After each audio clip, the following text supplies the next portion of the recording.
လန်ဒန်ဒါဘီရဲ့အကျိတ်နဲ့ပွဲစဉ်တစ်ပွဲဖြစ်တဲ့ဒါတိုက်စစ်အားကောင်းတဲ့စပါးနဲ့အင်ကွင်းမာကျော်တဲ့ပဲလီတို့ဒါဘယ်သူကအသာရသွားမလဲပေါ့နော်ချင်းကြီးကိုအားလုံးပဲမင်္ဂလာပါပေါ့နော်ဒီနေ့တော့ဒါပရီးမီးယားလိလက်ကျန်ပွဲနှစ်ပွဲရှိတယ်ဒါအဲ့ပွဲနှစ်ပွဲတွေကနေပြီးတော့ဒါပွဲကောင်းလေးတစ်ပွဲဖြစ်တဲ့ဒါခရစ္စတယ်ပဲလီနဲ့ဒါစပါးပွဲလေးကိုကျွန်တော်ပုံမှန်တိုင်းပဲအနည်းဆုံးကြေးရောက်နိုင်ခြေအများဆုံးပွဲလေးကိုဒါ3တက်ချက်လေးနဲ့အတူပဲကြေးရနဲ့ခြေရပေါ့နော်ဒါဖြစ်နိုင်ခြေရှိဆုံးအသင်းလေးကိုဒါညီကိုတို့ရွေးချက်ပေးအောင်မယ်ပေါ့နော်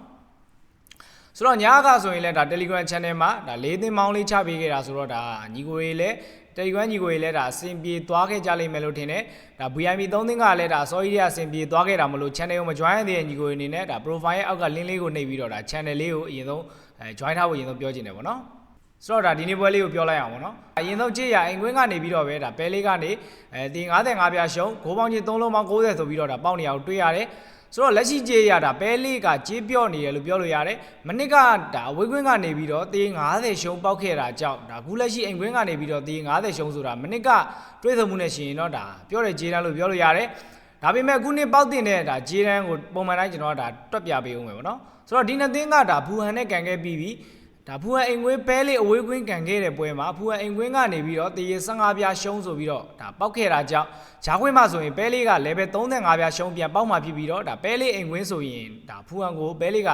တေး85ပြားရှုံးပေါက်မှာပေါ့နော်ဆိုတော့ဒါခုရဒီမှာပဲလေးကဖူဟန်ထက်ဒါ35ပြားပိုတာတဲ့အသင်းလို့ပြောလို့ရတယ်နောက်တစ်ချက်အနေနဲ့ဒါစပါးနဲ့ဖူဟန်နဲ့လည်းကန်ခဲ့ပြီးအဲ့ကပွဲမှာလဲဒါစပါးအိမ်ကွင်းဒါဖူဟန်ဝေးကွင်းကန်ခဲ့တဲ့ပွဲမှာစပါးကနေပြီးတော့ဖူဟန်ကိုတေး50ရှုံးပေါက်ခဲ့တာကြောင့်ဒါဖူဟန်ဝင်းဆိုရင်ဖူဟန်ကစပါးကိုတေး50ရှုံးပြန်ပြီးတော့ပေါက်မှာဆိုတော့ဒါဆိုလိုတာဒါစပါးနဲ့ဖူဟန်ကဒါခုရတီမှာခြေစွမ်းတူအသင်းတွေလို့ပြောလို့ရတယ်ဆိုတော့ပဲလေးကဖူဟန်ထက်35ပြားခုရတီမှာပို့တာတယ်လို့စပါးထက်လည်း35ပြားပို့တာတယ်လို့ပြောချင်တာပေါ့နော်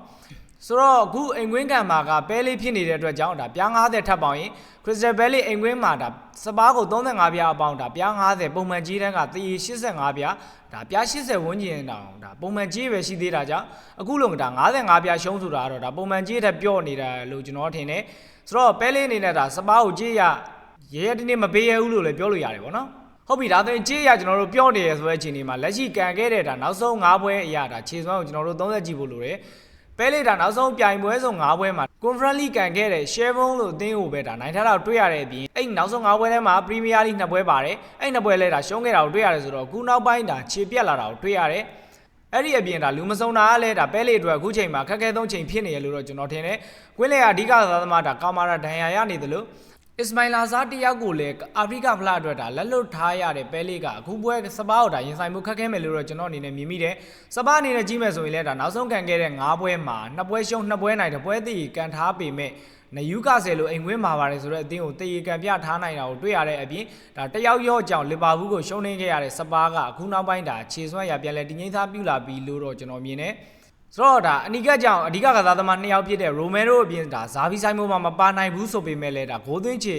မှန်နေတဲ့ရီချာလီစင်တယောက်ကလည်းအသင်းအတွက်ဒါအထောက်အကူပြုံးမယ်လို့တော့ကျွန်တော်ဒီပွဲမှာတော့ထင်မိတယ်ဗောနော်ဘော်ဒီကြေးရတာပဲလေးပြော့နေတဲ့ဆိုတဲ့အပြင်ဒါဂိုးပေါင်းကြေးကပါ2သင်းပေါင်းဒါ3ဂိုးအထိမရောက်ဘူးလို့ညွှန်ပြထားတာကြောင့်ဒီနေ့ရတာတပွဲကောင်းကိုကျွန်တော်ကစပါးဘော်ဒီလေးကိုဒါချင်းကြီးကိုရတော့တပွဲကောင်းပြည့်ရွေးချက်ပေးခြင်းနဲ့အနှိမ့်ဆုံးဒါစပါးအနေနဲ့တေးကံမယ်လို့လည်းမြင်မိတာကြောင့်ဒါဒီနေ့ရတပွဲကောင်းရွေးချက်မှုဖြစ်ဒါညီကိုရအတွက်ကျွန်တော်ကတော့ဒါစပါးဘော်ဒီကိုရွေးချက်ပေးလိုက်ရင်ကနေပြီးတော့ပဲကျွန်တော်ဗီဒီယိုလေးကိုဒီတင်ရနာလိုက်ပါတယ်ဗျ